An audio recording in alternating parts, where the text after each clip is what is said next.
Thank you so much for staying tuned to this channel. Welcome to yet another edition of the International Forum. I am Wilson Marshall. Since our policy will come in slightly behind schedule, we have to put two and two together to give you at least a near perfect show. On today's installment of International Forum, it is about what is happening right now in Port-au-Prince. Yeah, Port-au-Prince. Okay, fine, let's bring it out to the country, Haiti. The capital is Port-au-Prince. If you don't know, you thank me later. Now you know. Haiti, known to be peaceful, apart from natural disasters that comes in once in a while to distort the topography of the area, but this time around, the kind of disaster they are experiencing is man-made disaster.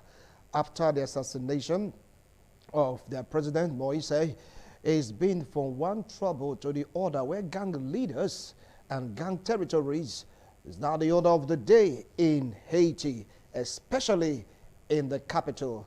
If you knew Haiti 10 years, 6 years, 5 years ago, you might not be able to recognize the country even now. How did they get to that point? That is what we really want to discuss on today's installment of International Forum. With me here in the studio, I have two legal practitioners. The one sitting very close to me, he is a public affairs commentator, both local and international politics. It's very granted me to welcome Barrister Emmanuel Obakpolo. Barrister, welcome to International Forum. It's a pleasure being here. Good afternoon, Nigerians. I see very close to him. He's a vibrant young man. Yeah, like what I said earlier on, two legal practitioners. When we talk about local and international politics, he is also well grounded. Join me to welcome Barrister Gabriel Ehigato. Welcome to International Forum. Good afternoon, Nigerians. All right. What about the name Barbecue? I mean, that's like, you know, the nickname right now. They said he's one of the strongest gang leaders. I just been wondering, how can one choose Barbecue to be reason for them to give him that name, Barbecue? Let me start off with you, Barrister Gabriel. Okay. The scenario right now in Haiti. Did you ever envisage that Haiti would be in such a situation? Well, it is very fortunate and sardonic, the kind of news that is emanating from a once very beautiful and peaceful nation, Haiti, has not become a war zone where terrorists are taking over the governance of the nation, where there are various gangs and that protect themselves into group. We now have what we call the G9 and the GPEP, you know, who have taken over the government. The crisis we are experiencing currently in Haiti is not just a political crisis per se. We also have economic crisis and what have you. It's very unfortunate. Since the death and the assassination, the gruesome murder of the former president, Jovenel Moïse, the governors of that country have now been in the hands of armed gangsters who have taken over the government totally without any recall at all to see to the capital development and the social development, the infrastructural development of the nation. So it's a pity that it has become a war zone where terrorists have now exercised their power, showing that government powers and policies do no longer count. It's not a government for terrorism. It's not a government being ruled by the terrorists.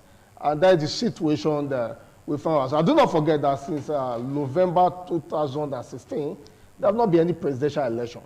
That have also contributed as one of the factors that lead to the current crisis going on in that nation, where citizens are being killed every day on daily basis. The women, they are being raped. The children, they are being taken to slavery.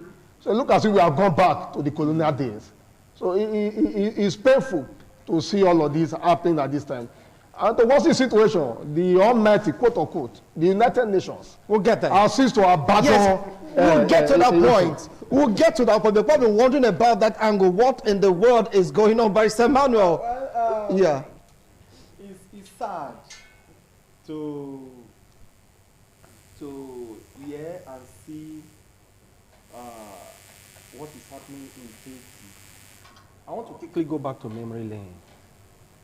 Haiti is a kind of it's a land where you have black dominance, and during the pre-colonial era, the French Revolution of 1789 sparked up what was later referred to as the Saint Dominic, which Haiti was formerly known as Revolution of 1791 to 1804. And that was how other liberations came about. Even the slave trade stoppage was as a result of the revolution that took place in Haiti, as it were. Now, Haiti has experienced so many transitions, but I would like to talk about one. In 1990, there was a man called Jean Bertrand Aristide, a priest who later became the president of Haiti, and he ruled from 1990 to 1995 and took a break for his friend to come in.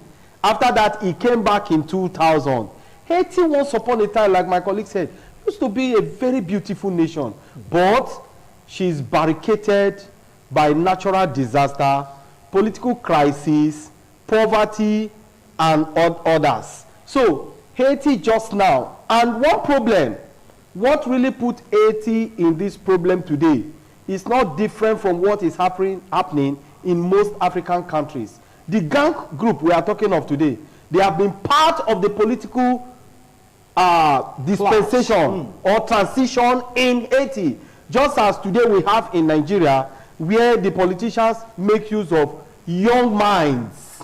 That is how it has been in Haiti. In fact, one of the humanitarian group wrote just yesterday here that a stolen future in Haiti. And one of the young men, because the population of Haiti, you have 24 years down, half the population of Haiti. So one of the young men that was bearing arms was asked, why are you bearing arms? He said, guns, our future, guns, our life. So you see that Haiti is really going through a turbulent time. We're going through a turbulent time. I can once say that the situation right now in Haiti is an offshoot of political turbulence or natural disasters that keep on plaguing that nation. Well, I think it's all encompasses. Because over time, when you look at the history of that nation, for the past 10 years, the government have actually not done well in terms of social infrastructure, in terms of actually building up their young citizens. If you look at it critically, you will find that United Nations agreed several reports that young persons, young citizens, have been taken into a military camp by the terrorists. People bearing arms, they are being trained in military form to fight the government and to take over various territories. As I told you, there are several militant and groups in Haiti. So it's not just one group. So it's not a case of we fighting bandits or the herdsmen or what have you as we have in Nigeria. We have various groups who have taken upon themselves the government of the day, who have said we are tired of the government of this nation, and they are not decided to rule themselves and take over the territory. So that's one of the problems. That's why to push the issue here and to solve a situation will be very difficult, because the people we are dealing with are not just a singular group. They are various groups who have lived within the locality, within their locality over time, and they have mastered the ferry of their locality, and they are taking up the government by themselves. That's why we are making it more difficult. So even if the government is going to come to a round table, or the United Nations are going to come to a round table as time goes on, it is not going to be easy to bridge the aspiration of the different groups, because all these groups have aspiration. There must be a reason why they are picking up arms. There must be a reason why they are fighting the government. There must be a reason why they have decided to usurp the functionality of the government of the day. Since the president of modern 2021, there have never been peace in that nation. There have never been peace in that nation. And when you look at them politically, They all have different aspirations, different reasons. Some of them have an issue that will do with the minority, from the minority angle, while some of them have been marginalized over time in terms of government positions. So there are a lot of reasons why all of those groups are sparking up. So take it or leave it, like it or not. It is not a war we can bring down at once. Not a war we can bring down at once. He said it's both political and natural for a certain group to burst into their White House right now in quote presidential palace to take out the president. Does it mean that these guys are more powerful than the government of the day, Barrister Emmanuel? Yes, it is like the case of George Owen's book titled Animal Farm. Yes. It is the exact case in Haiti just now. Like I did say in my introduction, the gang group have been part of political transactions in Haiti. The politicians brought them in and they've been using them. And that is similar with what is happening today in Africa. So the questions I ask, what is wrong with the black skin? And to my mind, there is absolutely nothing wrong with the black skin, but the black skin has an attitudinal problem. And I think that is the challenge we have here. And that is why you see in Haiti today, before now, between 2006 to 2020, there are 3,000 gang groups. 3,000.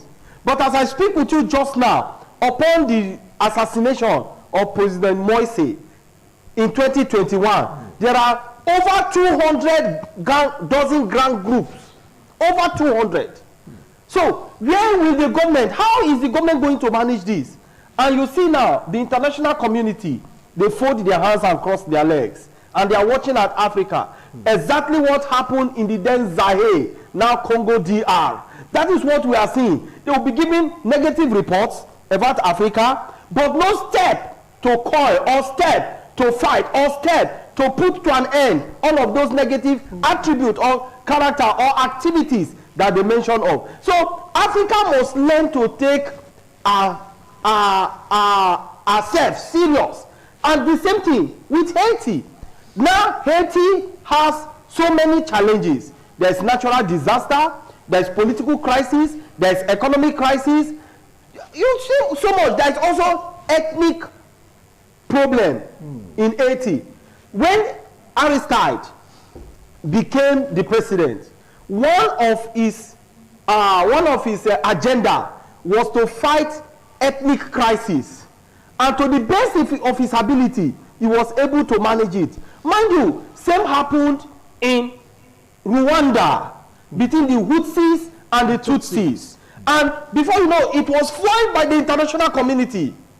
It was foiled by them, particularly the Belgians. But nobody wants to go there. Nobody wants to say anything about that. The only report you hear is negative report about Africa. And now Haitians are going through a lot of challenges to the extent that youth, young minds below 24 are now bearing arms. It's dangerous. And that's why I don't think the only way out to see, like the young man that was interviewed, he said we don't have food.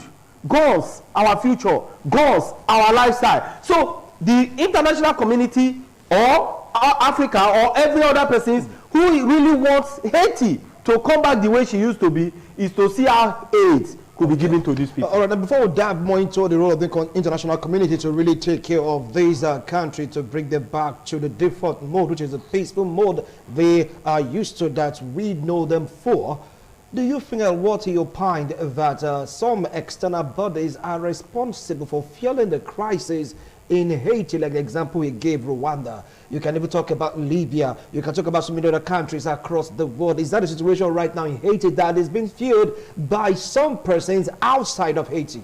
Well, when you take a population of Haiti, don't also forget that a lot of them are also persons who came to naturalize. They are persons who came from the neighboring nations to settle in Haiti, and over time they become citizens of the country. So, of course, the possibility of them being influenced by external factors are there. There are various tribes in Haiti. We all say that there are be marginalization of the minority group in Haiti.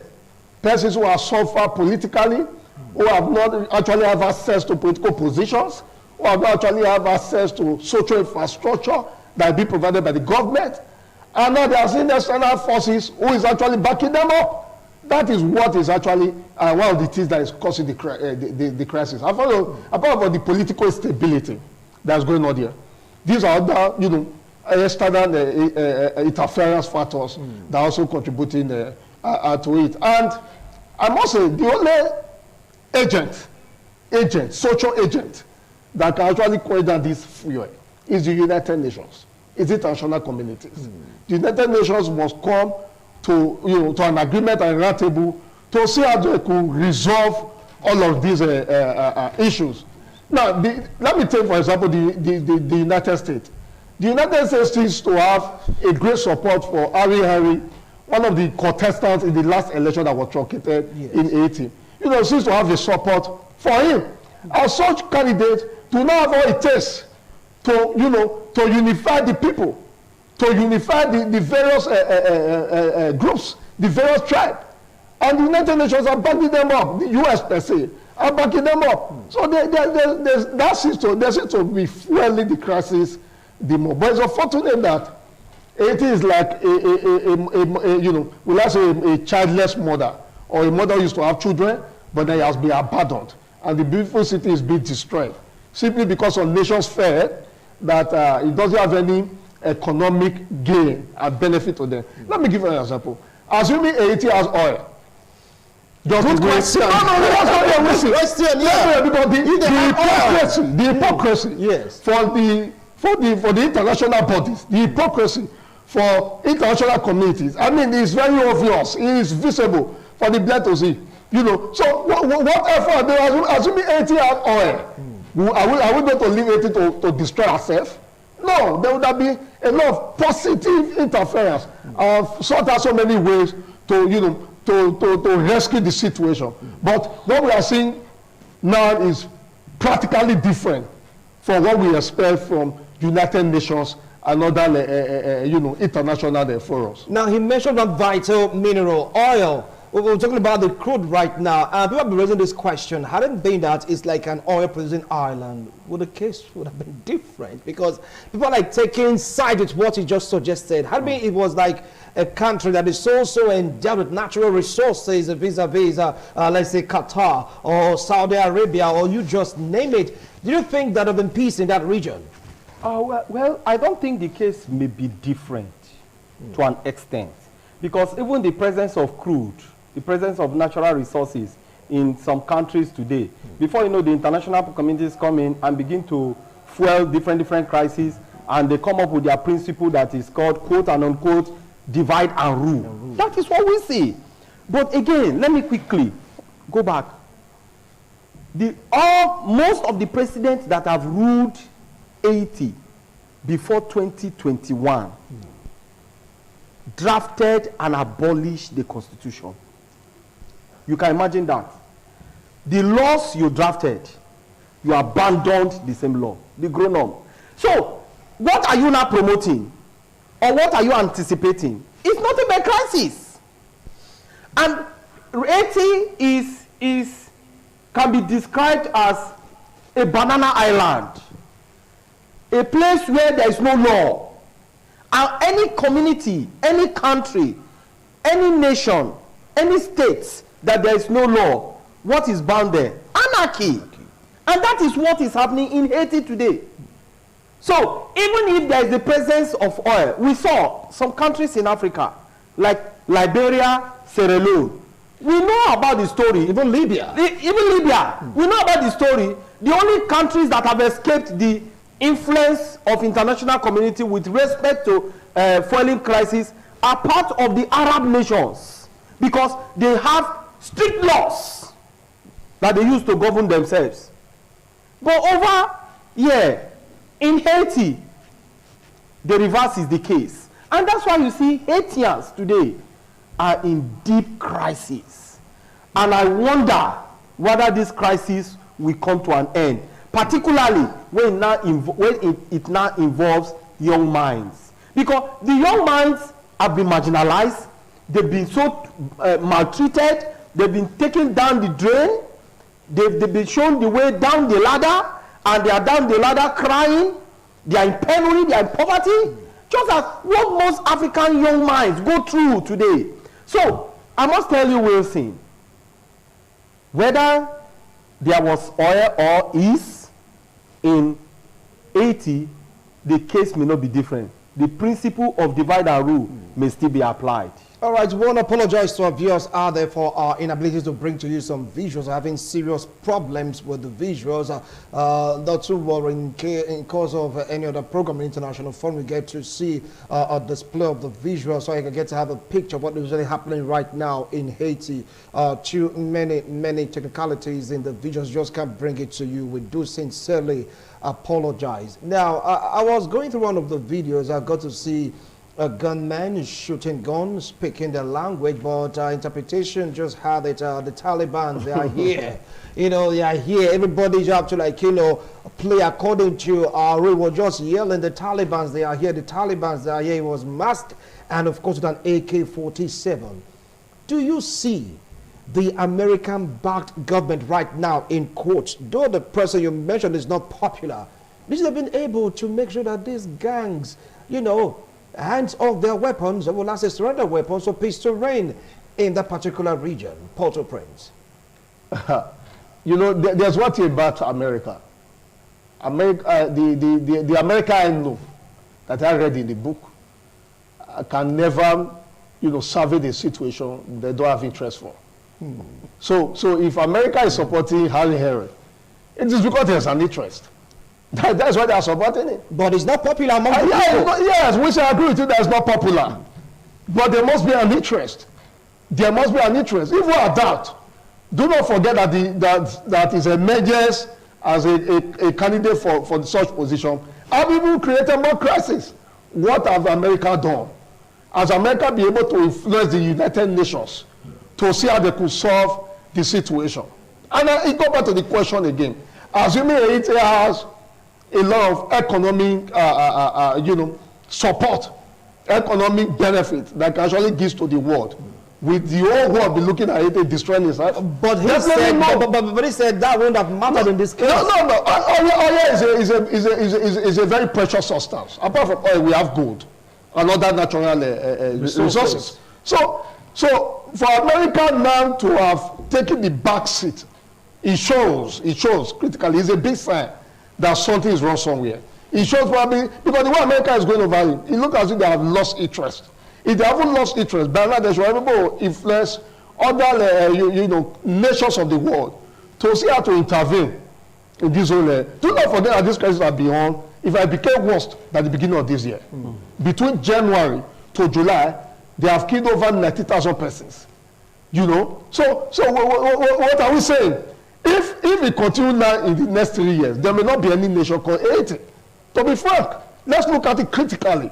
So the question that comes to mind is, what exactly is are the relevance of joining these international organizations? Why are you a member of the United Nations? Why are you a member of the European nations and what have you, and some other organizations we have? You know, it's to be able to solve some situations. The issue of Russia and Ukraine is just by the corner. We are trying to see how we can relieve ourselves away from it. And before you know, the Chinese and the Chinese nation and the Yokora here, we're also trying to also warm up. Yeah, China now, and Taiwan. Exactly, Taiwan. Now, what we have now is Haiti. So we don't know what's next. So can we continue like this? The nations of the world began to destroy themselves by one reason or the other, and the United Nations for their hand. I mean, so that I wonder, is it the United Nations we read in the university? Is it the United Nations that our government teachers and political science and lecturers were teaching us? You know, because when we look at United Nations, the charters that governs or that brought about the emergence of United Nations are powerful charters. They are powerful laws. They are powerful vocations. You know, they are powerful laws. But it looks as if the United Nations exists only in the papers, in the letters, than in the spirit. It's unfortunate. We do not know when we are going to leave all of these charcoals. But I must tell you, the destruction in Haiti is getting fast per seconds. I'm not there, I'm not in the war zone now, but I can say to you, I can say to you, sir, critically, from what we have read, from all the report that's coming out, look at it. Over 2,000 journalists are currently in that nation, reporting, giving analysis of whatever activity that's going on there. So that shows to you that the country is fast destroying itself. And the United Nations must wake up, take people by the hand, and see how we can salvage that nation. If not, it may even spread to other neighboring nations. All right, now with the picture I just saw, thank God for the technical crew, the computer department, of course, presidential director, were able to salvage something for you to see a typical Haiti, a typical Port-au-Prince city of what is going on there. Broad daylight, masked men carrying AK-47, burning, looting, killing, raping in Port-au-Prince. You get to see other segments also occupied by the U.S.-backed government of the day, trying to make sure that there's law and order. But when you juxtapose these two, it's like the gangs are having upper hands. Over 200 gangs they're operating right now in Haiti, and like what my analysts have been talking about, what is truly going to be the fate of that nation? Will there be a country called Haiti if this goes unchecked? He talked about over 2,000 reporters reporting this crisis, but it's like no one is paying attention to what is happening in Haiti. They've been consumed by the Ukraine-Russia war, or the threat between China and Taiwan, or let's say even the World Cup, Qatar 2022. What is really going on? Nobody's sending troops right now to Haiti. The truth is that they don't have interest. The international community does not have interest on what is going on in Haiti just now. And that is how it has been when the matters with Africa, particularly the black skin. The black skin. Yes. You know, the only people that can resolve this crisis just now are the Haitians themselves. They should give peace a chance. They should talk to one another. They should allow reasons to overshadow them. And for the interest of the nationality of Haiti and Haitians, they must come together and see how they can move the country forward. If not, and until, Haiti will continue to burn. Because humans are involved in this war. It's a war. I don't want to give it another name, crisis. You make it, you garnish it, and you call it crisis. It's a war going on there. In the capital, Port-au-Prince. So they should ensure, the Haitians themselves should ensure to say, why are we killing ourselves? Are we not brothers?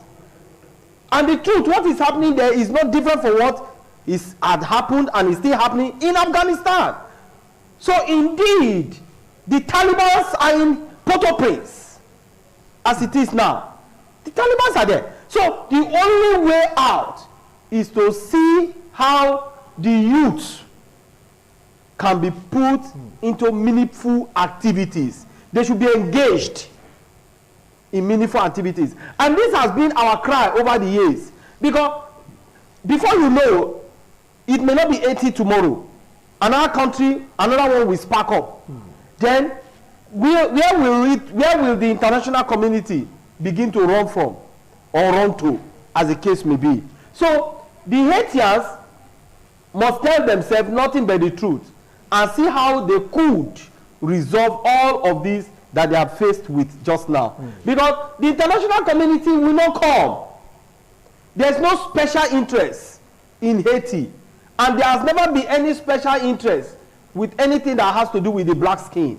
So, but the black skin should develop. Unfortunately, the leadership of the black skin have put their people into abject penury, not just poverty. So, and the reflection or the reaction of all of this is what we are witnessing, and that is being experienced today in Haiti. So Haiti should sound as a warning to other countries of the world, where the leadership take to whatever they like they do. They can turn man to woman, woman to man. That shouldn't be the case. There should be fairness, there should be justice, there should be equity. And until that is done, we will keep having situations as it is today in Haiti. And I pray that Haitians will come to know that they are the only ones who can put an end to whatever they are being faced with. Okay, well, to be fair to the UN and international community, when Haiti was struck by a natural disaster, they gave out aids. Talking about tens of millions when the president was around, then before he was murdered. You get to see musicians, top-class musicians, politicians going to Haiti, actors and actresses going to Haiti to give them that support. People are like saying that they've done enough for that country, that is like the country is not responding, so to speak, right now to the treatment given to them in form of AIDS. How true is this? So because from America, you know, talking about trillions, if not billions or millions of dollars being given to the island, from individuals, from NGOs have been given to Haiti. But come on, is that what is causing the confusion in this country? No, the number one factor here, sir, Yes. is political instability. Political instability. Yes, political instability. All right. Disregard for the minority group. You know, that is it. That is the number one point. I mean, for a president to be assassinated, I mean, that was not a joke. It was a well-planned murder. And since that time, there have been crises. One particular group of the nation, I believe in over time. So what do you expect the other to do? So they will take the whole total. So what we are seeing here at the beginning was just two groups, the G9 and the GPEP. But with time, other groups emanated. And now they have become uncontrollable. The United Nations have done enough. If you are talking about aid, where everybody, when they have to bring medical, you know, aid and what have you. But what was the effort of United Nations? To salvage the political stability of that nation. So that's why it's following the crisis. And that is why, you know, whenever anything has to do with the United Nations, the first people we look at is the Americans. As a matter of fact, Americans have even invested in themselves a power that was not given to them. They feel that they owe the United Nations. The last time I checked, sir, about 192 nations are members of the United Nations. So America seems to only be on the front row. And whatever decision America takes, whatever decision they take, is what the United Nations have only taken over time, you know, to intervene in whatever situation. Now the question is, America at the beginning of this crisis was at the front row. So why are the same America not taking the back seat? That's the question we should be asking. Forget about that. I mean, was aid not provided to Afghanistan? Do you know how much the United Nations has spent over years to salvage the political stability in Afghanistan? What about Iraq? What about Iran? Is it because those nations have become over time one nations that we know? It looks as if the only thing that keep Afghanistan, Iraq, and the rest of them that keep on existence is war. Is that why we are not using that as I mean, the United Nations should wake up. This is the time United Nations should wake up. Because if we close our eye in the next few years, there may not be any country like Haiti. What even surprised me most, sir, is the level and manner at which the war is spreading. It's spreading to a lot of localities, a lot of, you know, areas, even areas that do not have a lot of natural resources like water. You know, they are taking over. The young minds who are supposed to be the future leaders of the nation is being bearing arms. There's no, as we are talking to you, that those schools all that exist. In fact, schools have been turned into military zones. And the only people that exist there that are living freely are the journalists who report the war, you know, who is competitive reporting the war. There's even you know, humanitarian group, which is one of the leading humanitarian group in the world, which is the Mercy Corps, that will be there over time to provide aid to the people. And they are fighting for AIDS. And they are even fighting them. so what are you saying? The lion's share. What are you saying? Okay. So until there's nobody in Haiti before the United Nations we speak God before America will rise. All right. Now you see, the Sudan is quite there in the sense that, like what you rightly said, a young man said, "Gone, our future gone, our hope," because it's like if you have the arm, you can get whatever you want to get. Someone said there's a division of all these aids. That is why some people will come together as a group to go fight for their own share. Hence, we might not see a near end to this crisis. Over 200 gangs in the capital, and they are spreading to other parts of the country. How can this be resolved? People of the United States, America, they are doing their best. But you talked about the people themselves. How do you think they can call themselves together to have a talk, at least for peace to reign in that country? Wilson, man by nature is egocentric. And egocentrism is the nature of man. And that's why you see even the humanitarian groups, they begin to have interest, special interests. Everybody goes there with a mindset. I must tell you this. Any country that plunges into constitutional crisis, we have nothing but what is going on just now in Haiti. And that is the singular reason why some of us are clamoring, crying, shouting that, look, don't put your nation in constitutional crisis. Because by the time you draft and abolish the gronom, which is the constitution, the crisis will come up. And today, Haiti is an example. I did say that most of the presidents that emerged as president of Haiti did draft constitution, and not just drafting, they also abolished it. You were the one who created law. You were the one who is now saying, no, that law is of no essence. Perhaps because of your egocentric nature. So, by the time other persons who are watching at you, who you feel are downtrodden, cannot do anything, when they now react, this is the result of the reaction. And that's why other nations of the world must learn from what is going on in Haiti, particularly the so-called developed nations. They must, Africa must learn from what is going on in Haiti. We have our own side of it.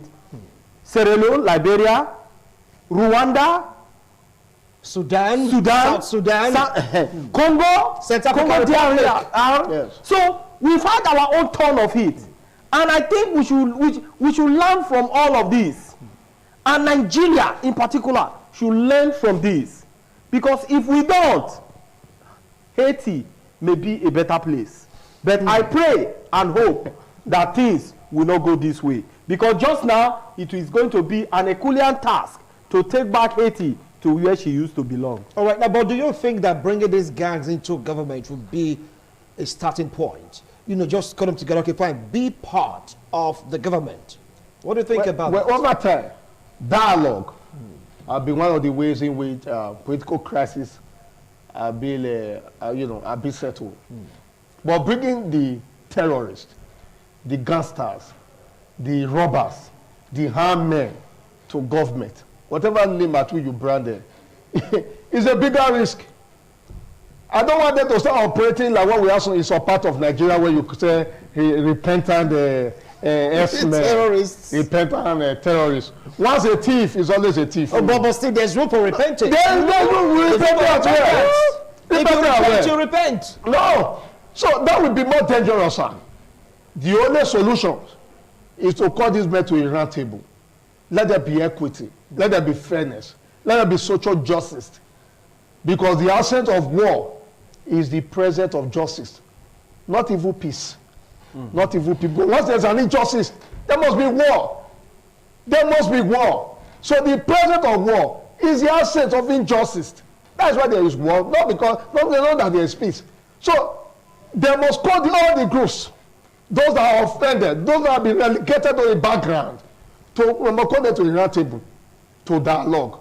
And I must tell you, not just the who will fix up all of these mess, the United Nations must send delegate, powerful delegate, to come to a round table and resolve all of these issues. If not, it's going to spread to other nations. Do not forget that there's one thing about war. War, you cannot have a war start, but you never know how it ends. Because see the way and manner the war is going in Haiti, it will spread to other neighboring nations. All right. Who over time have also been pushed aside. You know, who over time also want the attention of the United Nations. I do not also forget, sir, that wherever there is war, some persons will always fuel this war. And it will always give room for, you know, to international bodies, you know, to always come in the way of humanitarian service. And what is war? Some people make money from it. They will sell ammunitions. There will be scarcity of fuel. There will be scarcity of food. There will be famine. A lot of people will make money from it. That is one of the reasons the Boko Haram we have in Nigeria today. Since not to have, you know, come to an end. Because as far as there is war, some person will make their money. You know, and those people that make their money for this war are not the poor people. They are the elites. They are the big men in high positions. So it's going to be a very difficult situation. But be that as it may, the United Nations must wake up. They must send delegates to Haiti. They must call the agreed people to a round table and see how to resolve this crisis. All right, thank you so much, Barrister Gabriel Ehigato. That's your last comment on this segment because our time is up. Barrister Mano, you have the last short this particular discussion. He talked about sending delegates. He talked about also a terrorist group festering. If this lingers on for quite a long time, it may just be a breeding ground for other terrorist groups to come display their skills and, of course, their talent. And the world and Haiti wouldn't like that. What kind of delegate do you think they should send to foster peace in Haiti? Armed delegates or diplomats? To my mind, hemispheres amongst the Haitians, they should talk to themselves and give peace a chance so that Haiti can once again grow. And I pray and hope that happens in Haiti. All right, thank you so much, gentlemen. You've heard them. The violence, the battle, the war right now in quotes in Haiti rages on is an island that is very, very dear to the heart of America. They've sent aid, they've sent so many things, but it's like the gangs are there, over 200 of them festering, trying to grapple, trying to get for themselves what this humanitarian aid's been given to Haiti. There is a U.S.-backed government there, but it's not popular, and the gangs are still having their ways in the capital, Port-au-Prince, and it's spreading to other regions in Haiti. Only Haiti political violence, only Haiti gangs taking, you know, territories, only Haiti natural disaster. Do you think if this lingers on, there'll be a country like Haiti as it used to be? Gentlemen, thank you so much for coming on today's show. I appreciate a wonderful analysis. Next week, Tuesday, God will be here also to bring to you another exciting edition of International Forum. Bye for now.